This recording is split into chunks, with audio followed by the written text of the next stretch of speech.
সিলেটের বিরাইমপুর গ্রামে ইতিহাস ও আবেগের এক অনন্য মুহূর্ত ফুটে উঠেছে। বিএনপির চেয়ারম্যান তারেক রহমান দীর্ঘ ২১ বছর পর ফিরলেন শ্বশুর বাড়িতে। প্রিয় নেতাকে পাশে পেয়ে হাজার হাজার মানুষ উচ্ছ্বাসে মুখরিত, কেউ আবেগে চোখ ভিজিয়েছেন। শিশু, যুবক, বয়স্ক সবাই একসাথে স্বাগত জানাতে ভিড় করেছেন বিমানবন্দর থেকে বাড়ির আঙিনায়।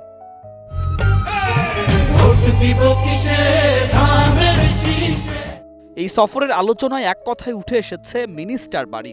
ব্রিটিশ আমলের ঐতিহ্য বহন করা এই শ্বশুরবাড়ি প্রায় ১১০ বিঘা জমির ওপর দাঁড়িয়ে আছে। ১৯৩৩ সালে আসাম প্যাটার্নে নির্মিত এই দৃষ্টিনন্দন বাড়ির ভেতরে রয়েছে প্রাচীন দিঘি আবিদ সাগর, যা পরিবারের প্রজন্ম ধরে কালের সাক্ষী হয়ে রয়েছে। প্রতিটি ইট, প্রতিটি কোণা যেন ইতিহাসের গল্প বয়ান করছে। পরিবারের ইতিহাসও কম মনোহর নয়। খান বাহাদুর ডাক্তার আসাদ্দার আলী খান ছিলেন তৎকালীন আসাম প্রদেশের সিভিল সার্জন। গাজনফর আলী খান ছিলেন ব্রিটিশ আমলের আইসিএস কর্মকর্তা ও ওবিই খেতাবপ্রাপ্ত। সূত্র অনুযায়ী পরিবারের একজন পূর্বসূরি ছিলেন ব্রিটেনের প্রথম রানী এলিজাবেথের চিকিৎসক।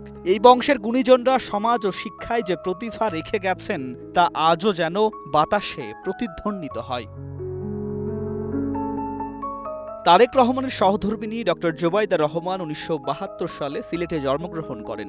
ঢাকা মেডিকেল কলেজ থেকে এমবিবিএস ডিগ্রি অর্জন শেষে ১৯৯৪ সালের ৩রা ফেব্রুয়ারি তারেক রহমানের সঙ্গে বিবাহ বন্ধনে আবদ্ধ হন। পরে তিনি সিভিল সার্ভিসে যোগ দেন এবং দীর্ঘ সময় লন্ডনে প্রবাসে থাকেন।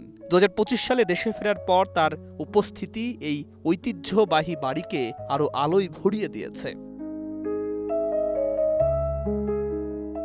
তারেক রহমানের শ্বশুরবাড়ির ইতিহাস, রাজনৈতিক প্রেক্ষাপট এবং মানুষের আবেগ মিলিয়ে এই সফর শুধু ব্যক্তিগত নয়, এটি সিলেটবাসীর হৃদয়ে গাথা ইতিহাসের একটি সোনালী অধ্যায়। ডক্টর জোবাইদা রহমানের বাবা প্রয়াত রিয়ার অ্যাডমিরাল মাহবুব আলী খান ছিলেন দেশের সর্বজনীন পরিচিত ব্যক্তি। তারেক রহমানের সঙ্গে বিবাহের মধ্য দিয়ে এই পরিবার জিয়া পরিবারের সঙ্গে সম্পৃক্ত হয়ে ইতিহাসের পাতায় নতুন দিক তৈরি করে। তাই সিলেটবাসীর কাছে তিনি শুধুই বিএনপির চেয়ারম্যান নন, ঐতিহ্যের বাড়ির সম্মানিত জামাইও।